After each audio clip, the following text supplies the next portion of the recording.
Hello നമസ്കാരം. Study സ്റ്റുഡിയോയിലേക്ക് എല്ലാവർക്കും സ്വാഗതം. നമ്മളിന്ന് Sreenarayana Guru open university BA fourth സെമ്മുകാരുടെ സോഷ്യോളജിക്കാരുടെ എൻവയോൺമെൻറ്റൽ സൊസൈറ്റി എന്ന പുസ്തകത്തിലെ 4ാമത്തെ ബ്ലോക്കിലെ 2ാമത്തെ യൂണിറ്റാണ് ക്ലാസ്സിൽ ഡിസ്കസ് ചെയ്യാൻ പോകുന്നത്. ക്ലാസ്സിലേക്ക് പോകുന്നതിന് മുമ്പ് നിങ്ങൾ എൻ്റെ ഈ ചാനൽ ആദ്യമായിട്ടാണ് കാണുന്നതെങ്കിൽ സബ്സ്ക്രൈബ് ചെയ്യുക, ഷെയർ ചെയ്യുക, നിങ്ങളുടെ കമൻറ്റുകൾ എഴുതി അറിയിക്കുക. അതോടൊപ്പം തന്നെ പെയ്ഡ് നോട്ട്സോ അസൈൻമെൻറ്റ്സോ ഒക്കെ ആവശ്യമുള്ളവരുണ്ടെന്നാണെങ്കിലും മുൻ വീഡിയോയിൽ ഡിസ്ക്രിപ്ഷൻ ബോക്സിൽ ഞാൻ എൻ്റെ വാട്സപ്പ് നമ്പർ കൊടുത്തിട്ടുണ്ട്. ആ നമ്പറിൽ നിങ്ങൾ ബന്ധപ്പെടുവാണെങ്കിൽ അതിൽ ഡീറ്റെയിൽസ് തരാം. ഓക്കെ, അപ്പോൾ നമുക്ക് ക്ലാസ്സിലേക്ക് പോകാം. 4ാമത്തെ ബ്ലോക്കിലെ 2ാമത്തെ യൂണിറ്റ് എന്ന് പറയുന്നത് എൻവയോൺമെൻറ്റൽ മൂവ്മെൻറ്റ്സ് ആണ്, പ്രസ്ഥാനങ്ങളാണ്, പാരിസ്ഥിതിക പ്രസ്ഥാനങ്ങളെക്കുറിച്ചാണ്. ഇതിൽ നമ്മളോട് ചോദിക്കാൻ സാധ്യതയുള്ളത് examine the strategies, challenges and outcomes of environmental movements like ഏതൊക്കെയാണ്? Greenpeace, NBA, Silent Valley and Plachimada. ഇതൊക്കെയാണ് ഗ്രീൻ പീസ്, NBA എന്ന് പറഞ്ഞാൽ നർമ്മദ ബച്ചാവോ ആന്തോളൻ, പിന്നെ സൈലൻറ്റ് വാലി, പ്ലാച്ചിമട തുടങ്ങിയ പരിസ്ഥിതി പ്രസ്ഥാനങ്ങളുടെ തന്ത്രങ്ങൾ, വെല്ലുവിളികൾ, ഫലങ്ങൾ പരിശോധിക്കാനാണ്. അതിലാദ്യം നമുക്ക് ഗ്രീൻ പീസ് നോക്കാം. ഗ്രീൻ പീസിൻ്റെ തന്ത്രങ്ങൾ പ്രഭാഷണാത്മകവും അതുപോലെ ആക്ഷൻ മൂല്യവുമായ സമരങ്ങളാണ്. പ്രശസ്തമായ നേരിട്ടുള്ള പ്രവർത്തനങ്ങൾ വഴി പൊതുധാരണയ്ക്ക് സ്വാധീനമുണ്ടാക്കുന്ന പ്രവർത്തനങ്ങൾ. അതുപോലെ അതിന് ആഗോള ക്യാമ്പയിനുകൾ അതിൻ്റെ മറ്റൊരു തന്ത്രമാണ്. പരിസ്ഥിതി നാശം നടത്തുന്ന കമ്പനികളെ അപാകതയിലാക്കുന്ന അല്ലെങ്കിൽ അപകടത്തിലാക്കുന്ന അന്താരാഷ്ട്ര സമ്മർദ്ദം ചെലുത്തുക എന്നുള്ളത്. മറ്റൊന്ന് വൈജ്ഞാനിക പഠനങ്ങളാണ്. റിപ്പോർട്ടുകൾ മേടിക്കാൻ മീഡിയ ക്യാമ്പയിനുകൾ ഉപയോഗിച്ച് പൊതുജന പിന്തുണ നേടുക. പിന്നെ വെല്ലുവിളികൾ എന്തൊക്കെയാണെന്ന് നോക്കാം. പല സർക്കാരുകളും ഈ സംഘടനയുടെ ആക്ഷൻ ശൈലി കഠിനവാദപരമായതും നിയമവിരുദ്ധവുമാണ് എന്ന് വിമർശിച്ചു. അതുപോലെ തന്നെ ഫണ്ടിന് നിബന്ധനകളെ പ്രതിസന്ധികൾ ചില രാജ്യങ്ങൾ നിരോധനവും നേരിട്ടിട്ടുണ്ട്. ഇനി അതിൻ്റെ ഫലം എന്താണെന്ന് ചോദിച്ചാൽ ആണവശക്തിക്കെതിരെ പ്രചാരണം, അതുപോലെ മരുഭൂ മേഖലയെ സംരക്ഷിക്കുക, വനനാശത്തിനെതിരായ പോരാട്ടം തുടങ്ങിയ മേഖലകളിൽ അതിശയകരമായിട്ടുള്ള പ്രതികാരം ഇത് നേടിയിട്ടുണ്ട്. ഇനി പല കമ്പനികളും ഈ പരിസ്ഥിതി നയങ്ങൾ പുനഃപരിശോധിക്കാൻ നിർബന്ധിതരാവുകയും ചെയ്തിട്ടുണ്ട്. ഇനി നർമ്മദ ബച്ചാവോ ആന്തോളൻ NBA തന്ത്രങ്ങൾ സത്യാഗ്രഹം, ഉപവാസം, അതുപോലെ പദയാത്രകൾ തുടങ്ങി ഗാന്ധി മാർഗം സ്വീകരിച്ചു. പിന്നെ നിയമപരമായ മാർഗങ്ങളിലൂടെ അതെങ്ങനെ സുപ്രീം കോടതിയിലും അന്താരാഷ്ട്ര ഫോറങ്ങളിലും കേസ് ഫയൽ ചെയ്തുകൊണ്ട് നിയമപരമായ മാർഗങ്ങൾ സ്വീകരിച്ചു. പിന്നെ ആർട്ടിസ്റ്റുകളുടെയും ചിന്തകരുടെയും ഒക്കെ പങ്കാളിത്തം, കൂടുതൽ മാധ്യമ ശ്രദ്ധ നേടാൻ ഇതവരെ സഹായിക്കുകയും ചെയ്തു. ഇനി അതിൻ്റെ വെല്ലുവിളികൾ എന്താണ്? വികസനം വേഴ്സസ് പരിസ്ഥിതി എന്ന പ്രസക്തിയിലുണ്ടായ രാഷ്ട്രീയ, മാധ്യമ, സാമൂഹിക സമ്മർദ്ദം. പിന്നെ ദേശീയ വികസനത്തിന് അതിരായിട്ടുള്ള രീതിയിൽ അവർ ചിത്രീകരിക്കപ്പെട്ടു. അതിൻ്റെ ഫലങ്ങൾ എന്തൊക്കെയാണെന്ന് ചോദിച്ചാൽ നർമ്മദാ നദീതടത്തിൽ ഉണ്ടായ അത്യാധുനിക ഡാമുകളുടെ സാങ്കേതികത, സാമൂഹിക വിലയിരുത്തലുകൾക്കായി ദേശീയത, അന്താരാഷ്ട്ര ശ്രദ്ധ ആകർഷിച്ചു. ഇന്ത്യയിലെ വികസിത സംരംഭങ്ങൾ പുനരധിവാസത്തെ ചർച്ചയാക്കുകയും ചെയ്തു. ഇനി സൈലൻറ്റ് വാലി പ്രസ്ഥാനം എടുത്താൽ അതിൻ്റെ തന്ത്രങ്ങൾ ശാസ്ത്രീയ പഠനങ്ങൾ ഉപയോഗിച്ച് സൈലൻറ്റ് വാലിയെ ജീവവൈവിധ്യത്തിൻ്റെ പ്രാധാന്യം ഉന്നയിച്ചുകൊണ്ട് സമരങ്ങൾ നടത്തുക. പിന്നെ മാധ്യമങ്ങൾ, സാഹിത്യകാരന്മാർ, ശാസ്ത്രജ്ഞന്മാർ എന്നിവരുടെ കൂട്ടായ്മ വഴി പൊതുജന പിന്തുണ നേടുക.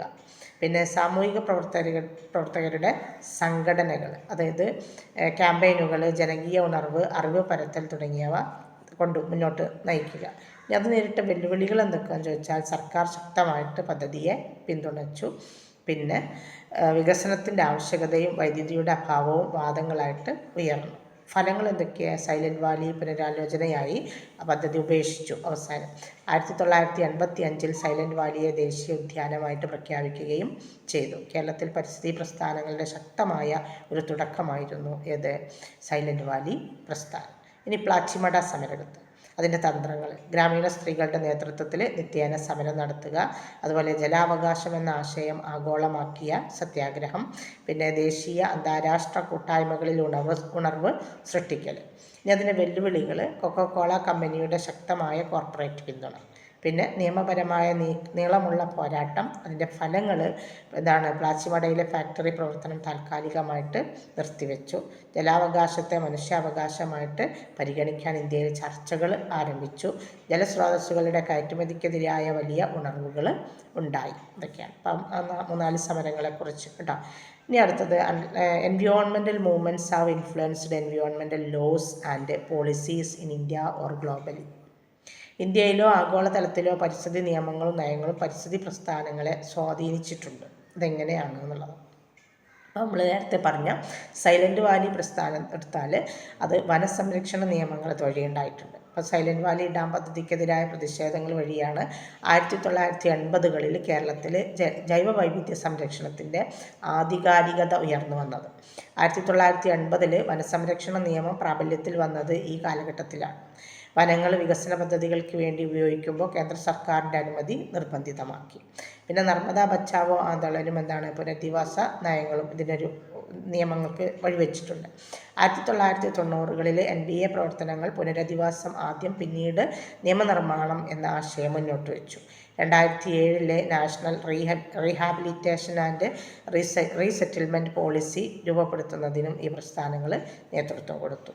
ഇനി പ്ലാച്ചിമട ചോദിക്കുകയാണെങ്കിലും അതിൻ്റെ നയങ്ങൾ ചോദിക്കുകയാണെങ്കിൽ പ്ലാച്ചിമടയിലെ ജലക്ഷാമം ഉൾപ്പെടെ ജലസ്രോതസ്സുകളുടെ സ്വകാര്യവൽക്കരണത്തിനെതിരായിട്ടുള്ള പ്രതിഷേധങ്ങൾ ഇന്ത്യയിലെ രാഷ്ട്ര ജല നയങ്ങൾ പരിശോധിക്കാൻ പ്രേരിപ്പിച്ചിട്ടുണ്ട്.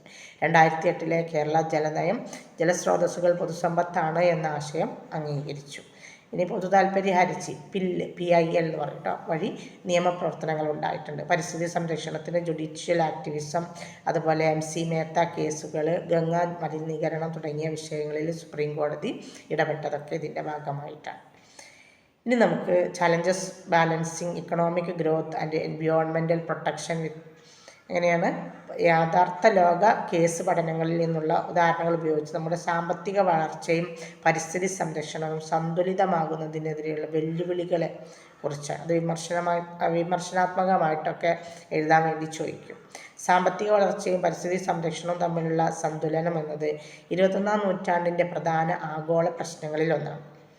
പല രാഷ്ട്രങ്ങളും സുസ്ഥിര വികസനം എന്ന ആശയത്തെ ഉൾക്കൊള്ളുമ്പോഴും വളർച്ചയുടെ പാത പലപ്പോഴും പരിസ്ഥിതിക്ക് ദോഷകരമായിട്ടാണ് രൂപപ്പെട്ടിട്ടുള്ളത്. അപ്പോൾ ഛത്തീസ്ഗഡിൽ ഊർജ്ജ സുരക്ഷയ്ക്ക് വേണ്ടി കനത്ത ഖനനം വികസിപ്പിച്ച പ്രദേശത്ത് ദൈർഘ്യമേറിയ വനനാശം, ആദിവാസികളുടെ ഉറവിടനാശം, ജലസ്രോതസ്സുകളുടെ ചോർച്ച തുടങ്ങിയ പാരിസ്ഥിതിക ആഘാതങ്ങൾ ഉണ്ടായിട്ടുണ്ട്. ഇന്ത്യയുടെ GDP വളർച്ചയ്ക്ക് ഊർജ്ജം അനിവാര്യമാണെങ്കിലും അതിന് വിലയായിട്ട് മൃഗജാലങ്ങളെ അല്ലെങ്കിൽ മനുഷ്യരെയൊന്നും വിട്ടുകൊടുക്കരുത് എന്നുള്ളത് ഇതുമൂലം ഒരു വാദമുയർന്നു. അതൊരു വെല്ലുവിളിയായിട്ട് ഉയരുകയും ചെയ്തു.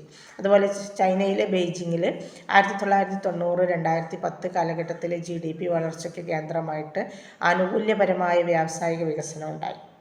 ഇതിൻ്റെ ഫലമായി PM 2.5 മലിനീകരണം, ജനാരോഗ്യത്തിൽ വലിയ പ്രത്യാഘാതങ്ങൾ, അന്താരാഷ്ട്ര മാന്യത നഷ്ടം എന്നിവയുണ്ടായി. ഇനി ബ്രസീലിൽ അതേപോലെ ആമസോണിൽ വൻതോതിൽ വനനാശം, പ്രത്യേകിച്ച് കെട്ടിടം കൃഷി, ദുഃഖിതരായ നാട്ടുകാർ എത്തുന്ന പ്രശ്നം, വളർച്ചാ നയം എന്ന രീതിയിൽ കമ്പനി കാർഷിക കയറ്റുമതിയായിട്ട് വൻതോതിൽ വനം നശിപ്പിച്ചു. കയറ്റുമതിയിൽ വർധനയും വിദേശ നിക്ഷേപവും ഉണ്ടായെങ്കിലും കാർബൺ പാടികൾ ഇല്ലാതായി കാലാവസ്ഥയെ അത് ബാധിച്ചു.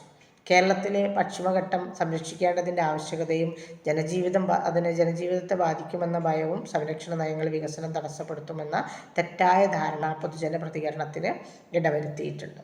ഇതൊക്കെയാണ് പ്രധാനപ്പെട്ട പ്രശ്നങ്ങളായിട്ട് എഴുതേണ്ടത്. ഇനി നമുക്കത് grass root activism, legal battles, media campaigns, shape public opinion and environmental governance. അടിത്തട്ടിലെ ആക്ടിവിസം, അതുപോലെ നിയമ പോരാട്ടങ്ങൾ, മാധ്യമ പ്രചാരണങ്ങൾ എന്നിവ പൊതുജനാഭിപ്രായത്തെയും പരിസ്ഥിതി ഭരണത്തെയും എങ്ങനെയാണ് രൂപപ്പെടുത്തുന്നത് എന്നുള്ളതാണ്. അപ്പോൾ നമുക്ക് ആദ്യം ഗ്രാസ് റൂട്ട് ആക്ടിവിസം നോക്കുക. അടിത്തട്ടിലെ ആക്ടിവിസത്തിൻ്റെ സ്വാധീനം. ഗ്രാമീണർ, ആദിവാസികൾ, സ്ത്രീകൾ തുടങ്ങിയവരുടെ നേതൃത്വത്തിൽ അവർക്കിട്ട ലോകാന്തരീക്ഷത്തെ സംരക്ഷിക്കാനുള്ള പ്രാദേശിക തലത്തിലുള്ള സമരങ്ങളാണ് അടിത്തട്ടിലെ ആക്ടിവിസം എന്ന് പറയും. ഇതിൻ്റെ സ്വാധീനങ്ങൾ ജനകീയ ബോധവൽക്കരണം, അതുപോലെ നമുക്ക് ഉദാഹരണം പ്ലാച്ചിമട സമരവും ചിപ്കോ പ്രസ്ഥാനത്തിലൊക്കെ കാണാം. പിന്നെ നിയമ പോരാട്ടങ്ങളാണ്. പൊതു താൽപര്യ ഹർജി സുപ്രീം കോടതിയിലോ ഹൈക്കോടതിയിലോ സമർപ്പിച്ച നിയമ പോരാട്ടങ്ങൾ ഉണ്ടായിട്ടുണ്ട്. പിന്നെ മാധ്യമ പ്രചാരണങ്ങൾ നടത്തിയിട്ടുണ്ട്. പത്രങ്ങൾ, ടെലിവിഷൻ, സമയമാധ്യമങ്ങൾ, ഡോക്യുമെൻ്ററികൾ വഴി പരിസ്ഥിതി പ്രശ്നങ്ങളെ പൊതുജനശ്രദ്ധയിൽ കൊണ്ടുവന്നിട്ടുണ്ട്. പിന്നെ BBC, down to earth, the wire, PARI തുടങ്ങിയ PARI പോലുള്ള മാധ്യമങ്ങൾ സാങ്കേതികവും മനുഷ്യാവകാശപരവുമായ പരിസ്ഥിതി പ്രശ്നങ്ങൾ പൊതുജനങ്ങളിൽ എത്തിച്ചിട്ടുണ്ട്. പിന്നെ Fridays for Future and Greta തൻബർഗിൻ്റെ ഫ്രൈഡേസ് ഫോർ ഫ്യൂച്ചർ എന്ന ഗ്രന്ഥം സോഷ്യൽ മീഡിയയുടെ ആഗോള ഉണർവ് ഉണ്ടാക്കിയിട്ടുള്ളതാണ്. അടിത്തട്ടിലെ സമരങ്ങൾക്ക് രാഷ്ട്രീയമില്ലാത്ത ലേബൽ ചിലപ്പോൾ വികസന വിരുദ്ധം എന്നും ചിത്രീകരിക്കപ്പെട്ടിട്ടുണ്ട്. ഇത്രയാണ് അതിൽ വരുന്നത്. ഇനി investigate the role of multinational corporations in environmental degradation, പാരിസ്ഥിതിക നശീകരണത്തിൽ ബഹുരാഷ്ട്ര കമ്പനികളുടെ പങ്ക്, പ്രകൃതി സമ്പത്ത് ഖനനം തുടങ്ങിയ പ്രവർത്തനങ്ങളിൽ വനനാശം, ജലാശയനാശം, മണ്ണ് നാശം എന്നിങ്ങനെയുള്ള പരിസ്ഥിതി ദോഷങ്ങൾ ഉണ്ടാകുന്നുണ്ട്. വ്യവസായ ഉൽപ്പാദന പ്രവർത്തനങ്ങൾ വായു, ജല, മണ്ണ് മലിനീകരണം ഉണ്ടാക്കുന്നു. കാർഷിക വൈവിധ്യം നടപ്പാക്കുമ്പോൾ കൃത്രിമ കീടനാശിനികൾ, ജലവൈവിധ്യനാശം എന്നിങ്ങനെയുള്ള പരിസ്ഥിതി ദോഷങ്ങൾ ഉണ്ടാകുന്നുണ്ട്. പ്ലാസ്റ്റിക് ഉൽപ്പന്ന പ്രവർത്തനങ്ങൾ ഉണ്ടാകുമ്പോൾ മിക്കതും ബയോഡിഗ്രഡേഷൻ അല്ല, മാലിന്യ ശേഖരമായിട്ട് മാറാറും ഉണ്ട്. ഊർജ്ജ ഉപഭോഗ പ്രവർത്തനങ്ങൾ, കൽക്കരി, എണ്ണ തുടങ്ങിയ ഫോസിൽ ഇന്ധനങ്ങളുടെ ഉപയോഗം വഴി എന്ത് ചെയ്യുന്നു? ഗ്രീൻ ഹൗസ് വാതകങ്ങൾ ഉയരുന്നു, ഹരിതഗ്രഹ വാതകങ്ങൾ ഉയരുന്നു. യഥാർത്ഥ ലോകത്തിൽ 1984 ഭോപ്പാൽ വിഷവാതക ദുരന്തം, ഒഡീഷയിലെ നയൻഗിരി പർവ്വതം, അതുപോലെ തന്നെ കേരളത്തിലെ പ്ലാച്ചിമടയിലെ കൊക്കക്കോള പ്രശ്നം, നൈജീരിയയിലെ ഓയിൽ ഡ്രില്ലിങ് മുതലായവ ഇതിന് ഏറ്റവും നല്ല ഉദാഹരണങ്ങളാണ്. ബഹുരാഷ്ട്ര കമ്പനികൾ ശക്തമായ പരിസ്ഥിതി നിയമങ്ങളുള്ള രാജ്യങ്ങളെ ഒഴിവാക്കി നിയന്ത്രണം കുറഞ്ഞ രാജ്യങ്ങളിലാണ് ഫാക്ടറികൾ ഇപ്പോൾ സ്ഥാപിച്ചുകൊണ്ടിരിക്കുന്നത്. ഈ കമ്പനികൾ നിയമനിർമ്മാണത്തിലേക്കും അതുപോലെ തന്നെ നിയമവ്യവസ്ഥയിലേക്കും തങ്ങളുടെ സ്വാധീനം ചെലുത്തുന്നുണ്ട്. ഇതിനെ പ്രതിരോധിക്കാൻ പരിസ്ഥിതി ചൂഷണത്തിനും മലിനീകരണത്തിനും കൂടുതൽ നികുതി ചുമത്തുക, അതുപോലെ ബഹുരാഷ്ട്ര കമ്പനികളുടെ നടപടികളെ സ്വതന്ത്ര ഏജൻസികൾ നിരീക്ഷിക്കുക, ജനകേന്ദ്രീകൃതമായ നയങ്ങൾ, നിയമങ്ങൾ കൊണ്ടുവരിക, ആദിവാസി ഗ്രാമീണ സമൂഹങ്ങളുടെ സമരം നിർബന്ധിതമാക്കുക, ആഗോള നിയമങ്ങൾ ശക്തമാക്കുക, NGT പോലുള്ള അധികാരമുള്ള പരിസ്ഥിതി കോടതികൾ കൂടുതൽ രാജ്യങ്ങളിൽ ശക്തിപ്പെടുത്തുക തുടങ്ങിയ മാർഗങ്ങളാണ് ഇതിനെല്ലാം സ്വീകരിക്കാനായിട്ട് പറ്റുന്നത്. അപ്പോൾ സ്വീകരിച്ചുകൊണ്ട് എന്ത് ചെയ്യണം? ഇത്തരത്തിലുള്ള പ്രശ്നങ്ങളെ ഇല്ലായ്മ ചെയ്യാനുള്ള ശ്രമം ഉണ്ടാകണം, ഓരോ രാജ്യത്തിൻ്റെയും ഭാഗത്തു നിന്ന് ഉണ്ടാകണം. ഇത്രയാണ് നാലാമത്തെ ബ്ലോക്കിലെ രണ്ടാമത്തെ യൂണിറ്റ് വരുന്നത്. Okay, thanks.